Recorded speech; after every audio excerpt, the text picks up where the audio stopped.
Hi, I'm Dave, and I'm going to be talking about human rights. Well, actually, it would be impossible to cover everything, so I'm going to talk about just one principal right, the freedom of slavery.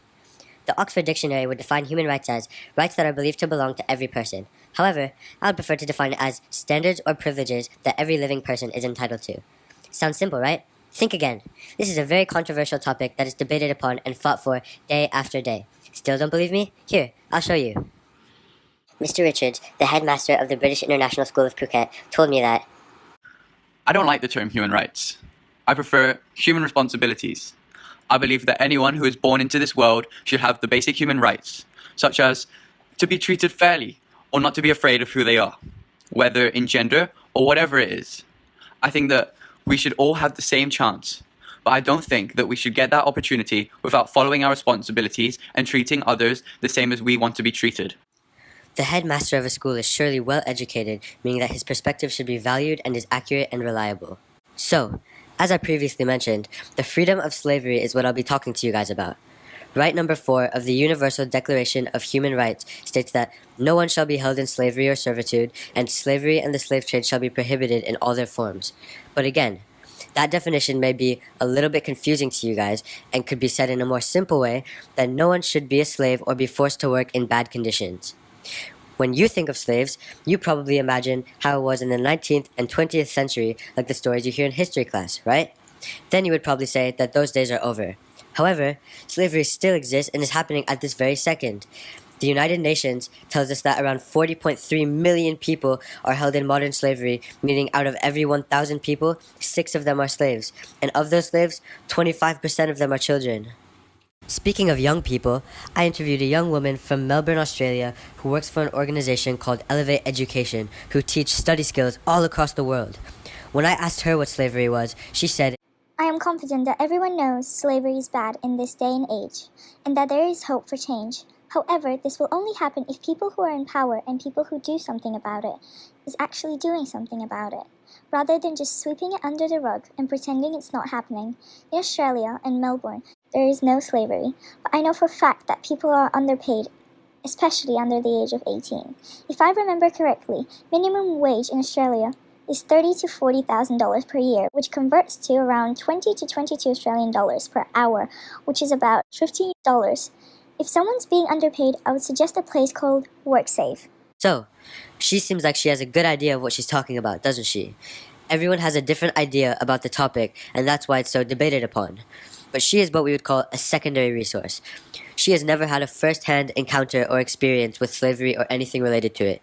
That's why asking a person who deals with this situation every day is the best perspective we can get. I got the chance to talk to a worker who illegally moved from Myanmar to Malaysia for a job and a better life. I asked him some questions about his journey to Malaysia. He told me that he traveled about 2 months on a boat, saying that On the boat from Myanmar, I really suffered. I was beaten every time I asked for water or to use the toilet. can you imagine being on a boat for 2 months and being hit and beat every time you just wanted to drink some water? That's crazy, isn't it? Clean drinking water and using the toilet are basic human rights that everybody should get, and we need them to live. With 11 other guys who now all live in a shipping container with no electricity, he continued to say that I wish I didn't leave Myanmar. At least there, I would still be with my family. We were lucky to get a small meal and half a cup of water every day. And once we started to work in Malaysia, we realized it wasn't quite what they wanted. I work 12 hours each day, 7 days each week. I must work so I can send money to my family. They have nothing. I get 3 to 4 days off each year and Friday afternoons to pray at the mosque. I'm supposed to be paid 50 ringgit per day, but my boss doesn't pay me at all. There's no one to help me because I have no papers. I feel hopeless. I don't have any place that is home for me. I'm sure you feel quite sad after hearing what these people struggle with every single day. I know I do. It's not easy for them, is it? We should make sure that we are grateful for the lives that we have, because like I said before, about 40 million people are in modern day slavery. That's a huge number. But, boys and girls, 25 million of them are in Asia. That's right where you are.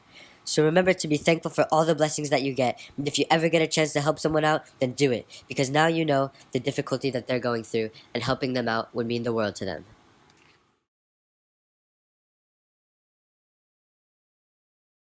Day after day. Still don't believe me? Here, I'll show you. Mr. Richards, the headmaster of the British International School of Phuket,